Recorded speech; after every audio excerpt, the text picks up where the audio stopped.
Bonjour à tous. Je vais vous partager la bonne semence du mercredi 7 juin 2023. Et j'ai pas pu vous partager hier, alors je vous le partage aujourd'hui. Il n'y a plus à Dieu par la folie de la prédiction de sauver ceux qui croient en les Juifs, demander des miracles et les Grecs rechercher la sagesse. Mais nous, pécheurs en Christ, crucifiés, Christ est la puissance de Dieu et la sagesse de Dieu. 1 Corinthiens 1 à 21-24. La folie de la prédication. L'évangile venait d'être prêché, le prédicateur sortait de sa salle, quand l'un des auditeurs s'approche et lui dit « Je respecte vos convictions et votre sincérité, mais l'évangile que vous prêchez n'est qu'une folie. Non, il n'est qu'une pure folie. Vous avez parfaitement raison, c'est exactement ce que dit lui-même dans la Bible. Vous plaisantez, la Bible ne peut pas dire une chose et c'est le contraire.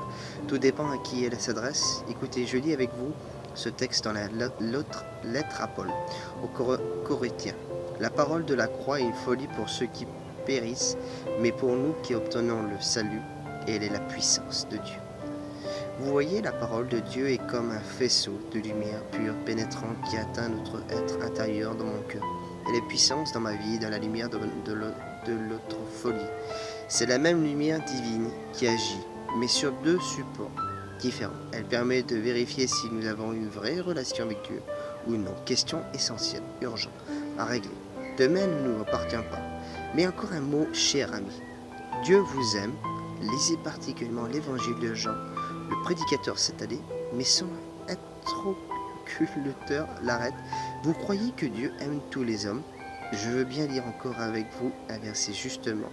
Dans l'évangile de Jean, Dieu a tant aimé le monde qu'il a donné son Fils unique, afin que quiconque croit en lui ne périsse pas, mais qu'il a la vie éternelle. Jean 3, 16. L'évangile sera envoyé gratuitement à tous ceux qui feront la demande à l'adresse de l'éditeur. Je vous partage ce petit message de passe. Voilà le petit message de passe. Votre Père est plein de bonté. Soyez donc bons comme lui. Luc 6, 36. La bonté est un don de Dieu. Demandez-lui. Amen. Que le Seigneur vous bénisse.